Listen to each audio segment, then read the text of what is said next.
Hey y'all, it's Nat. I hope you're having a terrific day today, and for this video we're going to be diving into a weekly reading blog. Alright, so it's been a minute since I filmed a traditional weekly reading vlog. I gotta say, at the very least, we are off to a solid start thus far. It's Wednesday, I worked from home, I got my hair done, kind of continuing to go for the more strawberry blonde. I'm digging it lately. And then Josh and I were good, and we actually went on a walk this afternoon. I'm currently waiting for the rice to finish cooking so I can finish dinner. Overall, we've had a good day. I was gonna try and sit in my usual spot, but obviously that has been taken by Sir Samwise, but I did actually get a little bit of reading done between my lunch break and then when I was getting my hair done. I am still continuing to work on Good Dukes Gone Wild by Bethany Bennett. I started this months ago and just kept putting it down and picking it back up and putting it down and picking it back up. So we are back on reading it. I actually have been mostly focusing on reading it with my Kobo, which is funny to me since I do have a physical copy, but I've surpassed the halfway point now. And this story follows Caro, who is a romance novelist actually and working as a bookseller. And the only inspiration she has had as of late is with Dorian. This is Duke, who is a frequent flyer at their shop. And Dorian is also smitten with Caro, but because they're from very different standings, neither of them really expects this to become a long-running relationship. They have sort of an insta-lust connection initially, but I do like now that they're basically dating. I mean, I guess a more appropriate term would be friends with benefits, but I really do like that we get to see that these two are really getting to know one another more and more, even though they're kind of just sowing their wild oats. Caro doesn't super plan to settle down with anybody. She's really just more focused on her own career, which we love that in a woman. Well, on the opposite side, Dorian actually is still looking for a wife. His prior wife passed away, and unfortunately, he has recently found out that not only was she cheating on him, but he believes that her lover actually absconded with a bunch of her money. So he is trying to figure out who this person was and what happened to all of this money. Finally had some spicy scenes. It was a good time. It took a little bit of time for me to really get invested in both the characters, which is why it was probably so easy for me to continuously put this down. But by this point, I'm invested in both of them. I'm invested in their relationship. I'm invested in this mystery, and I'm excited to continue on with it. On the opposite side, I have been listening on audio and Made Her Wicked by Elizabeth Hobbs, which is the second book in the Marigold Manor series. And this is kind of I guess I would say cozy historical mystery series. I read the first one for a cozy historical video, which I'll put a link to that in the cards. Marigold is very much a woman of the future. It's set in 1890s, and she is actually attending a university specifically for women. And it feels I'm thinking Hobbs probably actually has put a lot of research into this time period, strides women were trying to make in these different academic fields, which is really fascinating. But unfortunately, Marigold ends up finding the body of a young woman on her campus, and nobody actually knows who this woman is. Honestly, that has been more of the main focus in comparison to what happened to her for probably the first half of the book. And there was a slight answer, but then it got removed from the board for what I would say was not a valid reason. And now we're finding out that no, that was in fact the answer. And I don't know, I kind of saw that coming from a mile away. I don't think half of the book really needed to be dedicated to that mystery alone. At the very least, it's very entertaining. We're getting to see her bond with some of her fellow students, and that's interesting. So I am liking it overall. It's entertaining, if nothing else, and it's definitely just a very easygoing audiobook that I can pop on, which is great. Though honestly, for a majority of the day, I have actually been instead watching a bunch of Hannah Alonso's MLM horror stories. They're just so entertaining, and it's such a good podcast background sort of thing. Highly recommend if you've never watched any of Hannah's stuff. It's really entertaining, especially if you like any sort of commentary videos. But on that note, hopefully the rice is about done. I just wanted to start this vlog out while I was actually thinking about it and had a few minutes, because Lord knows, probably once I eat dinner and lay on the couch, I'm not thinking about anything. I'm so tired.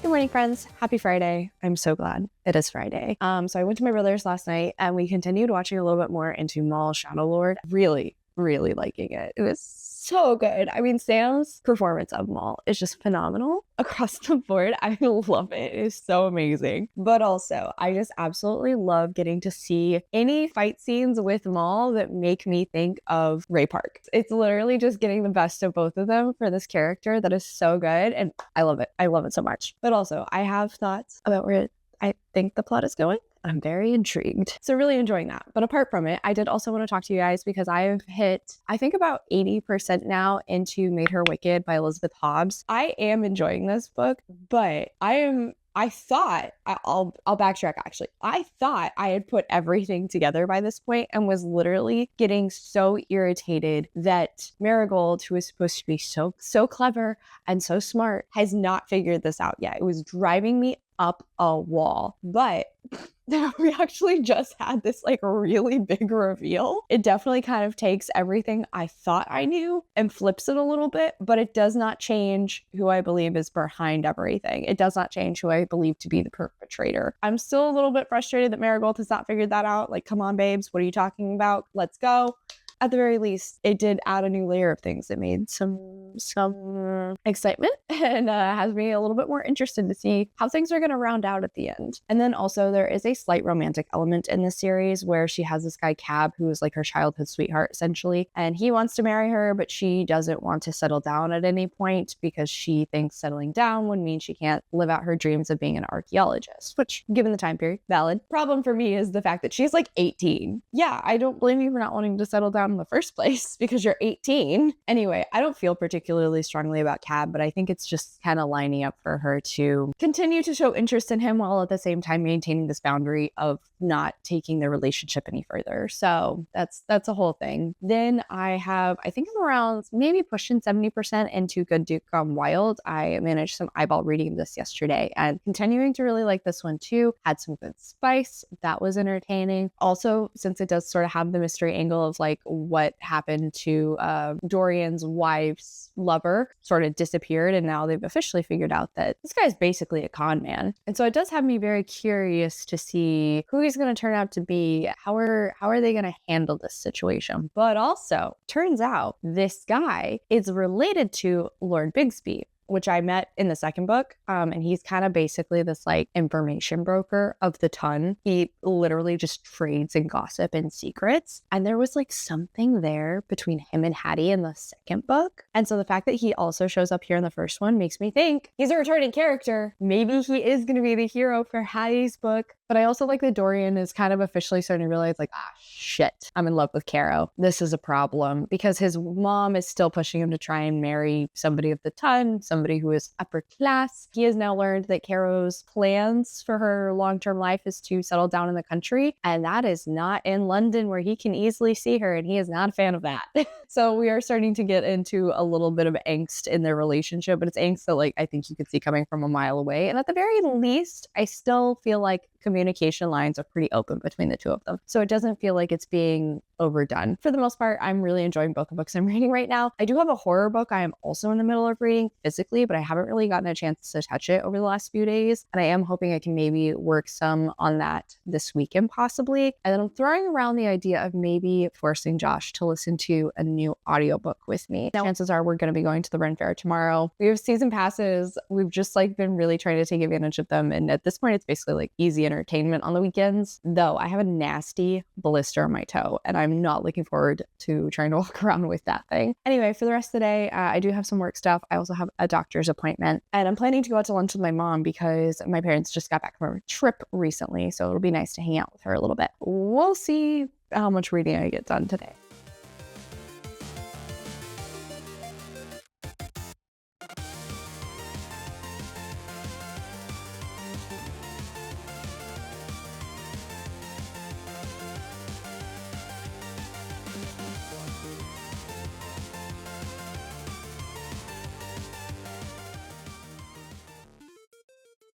Hey y'all, so happy Sunday. A good, busy / lazy weekend. So starting at the top, I will not lie to you, a lot of the reading I did this weekend was mostly focused on a heated rivalry fanfic that was more than 200,000 words. Math actually worked out to roughly 800 pages of a traditional novel. Yes, I know I'm insane, but shockingly, I did actually get some reading done. So starting out on Saturday, Josh and I went down to the Ren Faire and it has been so much fun, but it was probably the second hottest weekend we've had so far, which was rough, I won't lie. We still got to see a few new shows, which was a lot of fun. We saw a new comedy show. Actually, I guess technically 2 new comedy shows, but I was in the mood to listen to an audiobook, so we figured something out, and a safe bet for us is always Stephen Graham Jones. So we ended up starting into On the Road by Stephen Graham Jones, the second in this bind up that we have. We already read The Babysitter Lives, so this will be getting a book off my TBR, which is great. So in this one, we were following Harper, who is basically running away from home, but is doing a really bad job of it and ends up actually getting picked up by her friends instead. And then whilst trying to sort of make their way out of town, her little sister Meg ends up kind of joining them. And now it's this really awkward situation of like Harper's trying to run away, Meg's begging her to stay. The friends are like just trying to help out and ensure everybody is happy at the end of whatever happens. But unfortunately for them, they end up getting the attention of this serial perpetrator who is a trucker known as Buckethead. And this is so weird already. We're about 30% in, and now prologue leads you in one direction. Once you start following Harper, it feels like you're in the really opposite direction. But we have woven our way back to the feel of the story in the prologue, and it's freaking wild, but I'm really into it. It's got a paranormal element, which I was not anticipating, because I think the base elements of the story seem really reminiscent to like a real life serial perpetrator, but then adding this paranormal angle just makes things all the more unsettling and terrifying. It's Stephen Graham Jones, so I know this man is going to do some solid gore. I know he's going to do good character work. That being said, Harper and her friends are idiots. This is definitely a horror book that makes me feel like I am watching a B-rated horror movie. Most of the time, I don't mean that in a bad way. It's entertaining, if nothing else. Like I said, we're about 30% into it, and we're kind of finally starting to get going. And I don't know if the pacing itself feels slower in this one, because I am having to listen to it at a slower speed since I'm listening to it with Josh. My usual reading speed is 2 times at the very least, but we're listening at like roughly 1.4. So it's almost difficult for me to tell if like the pacing itself is slow or if I'm just not used to listening to an audiobook this slow. It's weird. So once we hit the point we're at now and things are kind of starting to go off the rails, I almost felt like we should have been halfway through the book, but we're only 30%. So like there's so much more to go. And I have no idea what's going to happen, but I am very intrigued to continue reading it. I shockingly did actually manage to finish out Good Dukes Gone Wild. I kind of was clever and made myself like read a chapter of this in my Kobo, and then I could read some fan fiction and then read a chapter of this, and it ended up working out pretty well for me. I like both of the main characters, but unfortunately by the end of the book I did realize I was never really in love with either of the main characters, nor was I super taken away with their romance. I think these two were cute. They make sense together. And I did really like the way the third act conflict ended up working out. And then the grand gesture, all of that was really good. And it really worked for these characters. But especially towards the end when we got to see a little bit more of Constance, who is the female main character in the second book. And I loved Constance. Saw again like all of these little pieces of her that made me fall in love with her when I read her book. And it just really showcased to me the ways that Caro was lacking as a heroine, unfortunately. I don't know, she just didn't really have the charisma that worked so well for me in Constance's character. That does make sense. Like Constance is supposed to be the charismatic one of the siblings in comparison to Caro. Caro is basically a nerd, honestly, but like she and Dorian do make a lot of sense together. I'm glad I finally got around to finishing this, and it was very cute. I just didn't quite love it as much as the second one, unfortunately, and I'm really, really intrigued to see what's going to happen with Hattie in the third. I'm so interested to see what her romance is going to look like. So current plans, I want to finish out Made Her Wicked by Elizabeth Hobbs tomorrow on audio. And then I'm really hoping to make some progress into another horror book that I was already reading, which is You Should Have Been Nicer to My Mom by Vincent Toronto. I started this one for the May the Force Read With You readathon that I hosted over on my Patreon. Had a little exclusive reading vlog of that. It's open to all tiers, so if you're interested, I'll put a link to that down below. But this is a Southern Gothic story that basically is very much a family drama where we are following the youngest member of the family whose mother was also the favorite. And unfortunately, the patriarch, her grandfather, has just recently passed away. The whole family has gathered to read his will, and it basically says that one of you is the demon I made a deal with all those years ago. Get rid of him,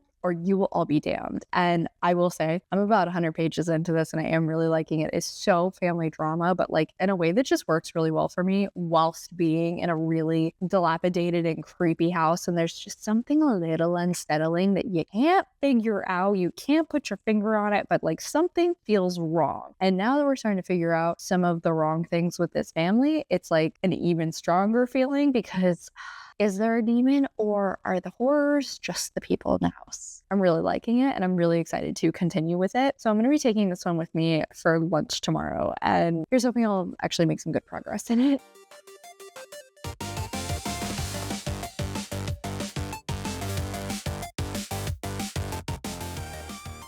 Hello, my loves. Happy Monday. I hope you're having a good day. I most definitely am. Honestly, it was a very productive day reading wise. Starting from the top, we officially finished out Made Her Wicked by Elizabeth Hobbs, and this was fine. It was an enjoyable read across the board. Like at the very least, it held my attention, but I will say I figured this plot out very fast. I kind of appreciate the fact that Marigold didn't only want to figure out who was behind the crime, but she also wanted to help build a case to ensure that when this person was caught, they actually could put him behind bars for his crime, which is great and made perfect sense since the hero character is a lawyer. Like it reinforced that very well. Speaking of, there is a little bit of a romance going on in this series. I have such conflicting feelings about it. It makes sense as to what Hobbs is doing in order to sort of drag things out, give it like a slower burn feel. However, it basically boils down to the fact that Marigold doesn't want to settle down and sacrifice her dreams in order to just be a married woman. It's one of those where it's like, I don't understand why they can't still have a romance and can't still be dedicated to one another without getting married. And I know part of it is just the time period of the story, but it's just so silly to me. Honestly, the biggest plus I had with this book is I really enjoyed learning about the lives of women who were trying to improve their stations at this time. Wellesley College is a real college. It was originally opened to focus on women and helping with their education, so that was very interesting. It was cool to learn about how they were able to get involved in some of these industries like photography, archaeology, all of that. So I did enjoy getting to meet some of the cast of characters at Wellesley College in the story, and even the mystery itself I felt like actually was really well done. I just think this book was too long. I don't think things needed to be dragged out as long as they were, especially since I figured out who is behind it, the mystery of who the victim was, and how the perpetrator like manipulated this whole thing to make that process take longer. Like I figured all that out so fast that it was a little frustrating that I had to wait for Marigold to put everything together. Even still, I finished it. Glad I finally got that done. Then I'm really proud of myself because I pretty immediately rolled into another book on audio today, which was Pugs and Kisses by Farah Roshan. Perfect timing because my hold for this one came in. I actually had an arc of this from NetGalley a while back and never got around to it, so finally doing that. This one is also for my Buns and Roses TBR Jar Challenge, and it is a second chance romance between Evie and Grayson. Wow, I was wrong. Evie and Bryson. So the series on the whole is very focused on dogs. In this one, both of them are veterinarians. At the start of the book, Evie ends up breaking up with her fiance when she finds him cheating on her. And I will say, what a way to start a book, Miss Roshan. That was a lot of drama to start out with, and I was here for it. However, she also unfortunately worked with her fiance, so she ends up quitting her job at the same time and starts to volunteer her hours at an animal clinic she had worked at in college, running into Bryson, who also used to volunteer there. In fact, they had a little bit of a summer fling whenever she was temporarily broken up with her fiance in the past. We don't know exactly what happened, though I think I have figured it out, but Bryson ended up ghosting her and she never forgave him for it. Understandably so. But now they end up having to put their feelings aside to try and work together to save this animal shelter. I will say, I'm not the biggest fan of Bryson. He's been okay so far, but I don't love the ghosting thing. I'm assuming there's going to be more there. Like I said, I think I figured out why he did so, but I haven't gotten a for sure answer just yet. Though he does have kind of a weird relationship with his parents. He like recently moved back to this area so he can be closer to his parents, and then his parents basically don't drop everything to hang out with him and he's like so insulted by this. And I thought that was a little silly. Like, dude, you're a grown adult. Your parents are also grown adults. You're not like 16. They don't have to come take care of you. I am liking Evie. She does talk to herself and like animals a lot, which is simultaneously entertaining, but also feels like it's being done in a way that like is allowing for exposition without like doing exposition, instead like making it seem as though it's dialogue, which is an interesting choice. I've not read the first book in this series, but her friend Ashanti is definitely pretty involved here. She also works at Ashanti's, I think it might be an animal daycare, but her other friend Ripley, she's hilarious. She is a ton of fun, and I'm thinking she will probably be the heroine in the next book in the series, and I'm gonna have to pick that one up because I love her personality so far. She is great. I think I'm like pushing near the halfway point, but I'm having a lot of fun with it. It's been very entertaining and a really quick read. I also did make some progress into You Should Have Been Nicer to My Mom on Lunch. We're still continuing with some family drama, had some more family secrets revealed, which was crazy. We also had an interesting possibility as to how the family may try to handle this whole demon angle, which I'm a little concerned that they're gonna try and go that route. I am starting to have complicated feelings about how the author is plotting things, specifically when it comes to our main character, the way she's like investigating her family members. Xiomara does not like her family, but every time some new big piece of drama is revealed, she's always like hesitant to think this has to be real, or she's wondering if there's like additional angles she could be looking at it to like explain things. And I don't know, given the fact of how much we've been told and how much animosity she seems to have towards her family, I just don't really understand that mindset. And maybe she's just more of a forgiving person than I am. If some of this stuff was coming out, I would not be questioning if these family members I already don't particularly like and think are bad people would be doing this. Like, I'd immediately just be like, oh, okay, you're even worse than I thought you were. I also think it's a little silly that like at times, say she'll go to investigate something that's going on in the kitchen, and she'll ask like 2 questions and then she'll just fold like a cheap lawn chair and run away. But then she'll have 10 other questions, and every single time it's like there was no reason for her to have folded and ran away. There was nothing there to have elicited that reaction from her. It almost feels like the author is kind of doing it to just build more suspense and like extend the story. I don't know. I don't love that because that's happened numerous times now. Yeah, so I have caught on to that, and that is a little weird. As far as the family drama angle, I am still loving it for that. It's just oh, it's been a fun ride in that regard. I am having fun with it that way. I'm hoping there is some like actual on-page horror gore, because we're still very much just family drama, suspense, something a little unsettling. But with how everything's been rolling out, I would eat up any gore we would get to see. Really hoping there will be some. So that's it for now. I am trying to get some filming done. Need to make dinner. Maybe I'll continue listening to Pugs and Kisses while I make dinner. But I do really want to continue reading You Should Have Been Nicer to My Mom tonight.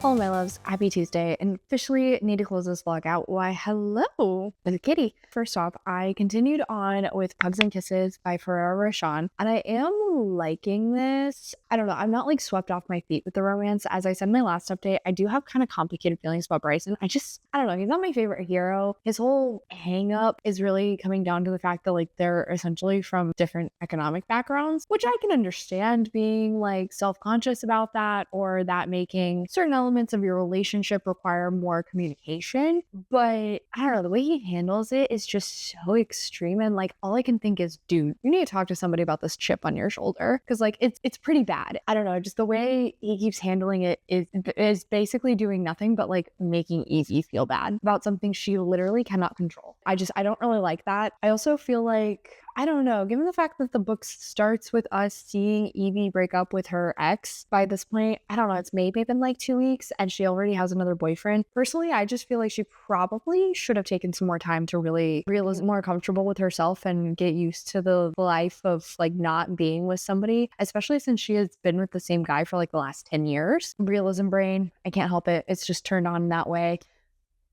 hi, okay. But at the same time, like, I think when they are communicating well, she and Bryson are cute together. I think they play off each other in a really fun way, and they just have like really good banter. I think it's sweet, but I'm just like not super in love with Bryson, which therefore means I'm not super head over heels for the romance. But if nothing else, it is very entertaining. There's a ton of dogs in this. So if you like dogs, highly recommend reading this one. It's still fun. I'm still making some progress in it. Plus, today on lunch, I continued reading into You Should Have Been Nicer to My Mom. And I'm nearly done. I have like 40-ish pages left. Not even. So I am really excited to officially finish this out tonight. But I wish we were getting more actual horror. There's definitely the creeping suspense of a Gothic story. There's still plenty of family drama. Oh my God, there's so much family drama. We've had like the tiniest bit of some body gore going on. But like I said, I have less than 40 pages. We still have no for sure answers. We still have not figured out really anything. I don't know how this is going to end.